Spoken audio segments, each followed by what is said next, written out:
नमस्कार आउ थे स्मिता ओडिया को बहुत बहुत स्वागत। आज मैं बनैबी आंबुल राईर रेसिपी जोटा कि ओडिशार घर घर परिचित और बहुत फेमस डिश किंतु मु एटा को टिके डिफरेंट आउ इजी वे रे आपन को बनै के देखिबे जाफल कि आपन घरे को बहुत ही सहजरे बनै पारिबे। चलंतु डेरी न करी स्टार्ट करबा हमर रेसिपी।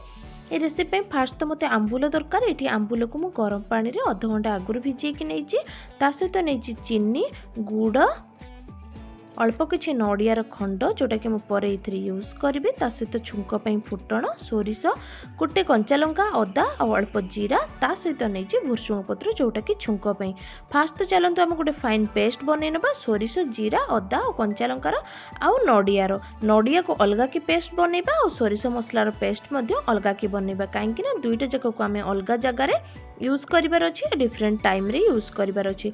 एठी मु नड़िया को पूरा फाइनली पेस्ट कर नै छी जेमति कि नड़िया रे बिल्कुल खंड रहिबोनी सेटा टिके ध्यान रखिबे आ तास्त सोरिष को मध्य पेस्ट बनै नै छी। एबे फास्ट रु जेमति मु कहितली आमे छुंक करिबा फास्ट तो रिफाइन तेल नै नबा जोटा कि छुंक रे भी यूज होबो।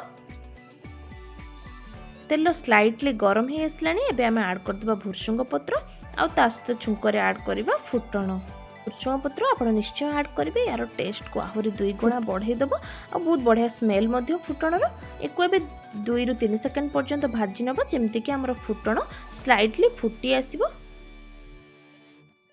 गैस को सिम रे रखिबा।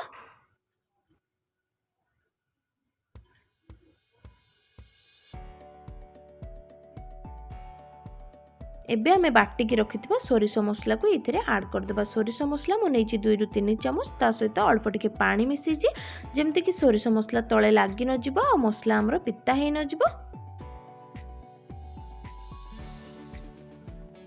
मसलाटा देखिया पे टिके फिका लागुछि आपण जदि चाहिबे एठी अल्प हल्दी आ कंचा लंका ऐड कर सॉरी सुखिला लंका गुंड ऐड कर परिबे। मु एठी अल्प टिके हळदी खाली ऐड करछि। यार कलर को बढ़ाई देबा पे हमें परे तो हल्दी यूज करि थांते सेही हल्दीटा को मु एठी यूज करि नै छी आ परे हल्दी ऐड करबिनी। एबे मसला को भलो भाबरे पूरा कसिबा जेमति सोरिषर कंचा स्मेल पळै जिवो। देखिला परे जदि भल लगे लाइक शेयर करने को बिल्कुल भी भूलिबेनी और सहित कमेंट रे मतामत निश्चय जणेबे। जदि सब्सक्राइब करना मो चैनल नुआ अच्छा तो सब्सक्राइब करने और सब्सक्राइब करने सहित पाखरे थे बेल आइकन को दबे नेबे जाफल कि मुझे जहाँ भी सहज और ओडिया रेसिपी ऐड करी आपण पाखे नोटिफिकेशन पहुँची पार और आपण आराम रे मो रेसिपी गुड़िक देखी पारे। ये मसला कषिबार मत 2 रु 3 मिनिट हो गलानी। आउ थे एक गोल आपण मानक देखा दूसरी भल भाव में मसला कषि भी हो गलानी आउ सोरिषर कंचा स्मेल भी पलैलानी।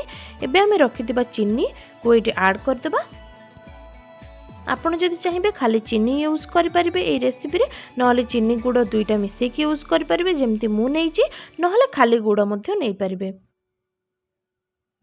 चीनी सहित गुड़ भी ऐड करदेबा। गुड़ टिके खंड अच्छी तो खड़िका साहाय्य में हल्का कि भांगी नबा और दुईटा जाक को से खड़िका साहाय्य भल भाव गोली चलवा जमती चीनी और गुड़ भल भाव मिसी न जाए।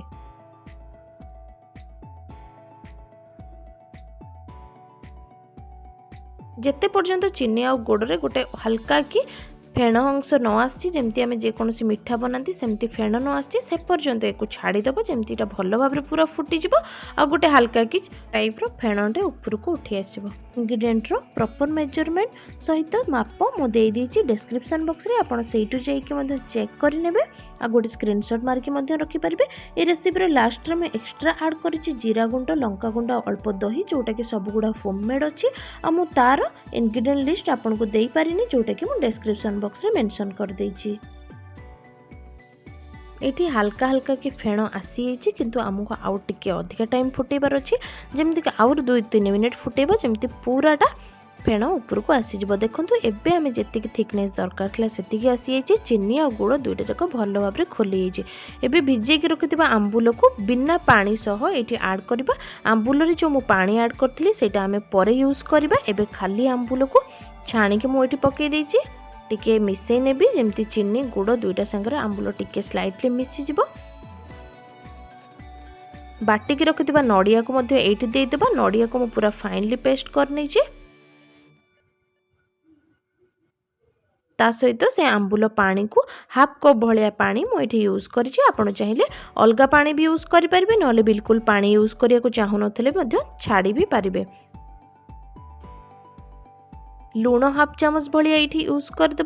लुण जदि आंबुल बेसी लुणी वाला आंबुल आप नौकरी तो लुण स्किप करदे, बिल्कुल लुण दरकार नहीं। और जदि हल्का लुणी आंबुल नौकरी टेस्ट अनुसार लुण ऐड करेंगे। सबुगुड़ा को मिसई देबा आउ 2 ରୁ 3 मिनट पर्यंत एक पूरा छाड़ीदेव जमती आमर फुटीज। देखो तो फुटिला पर यार कलर केते बढ़िया पड़े आछि।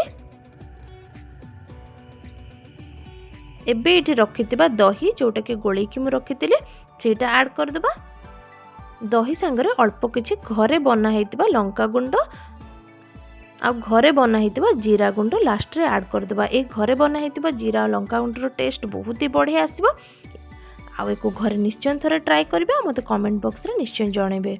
आशा करे रेसिपीटी पसंद आस्थिबो।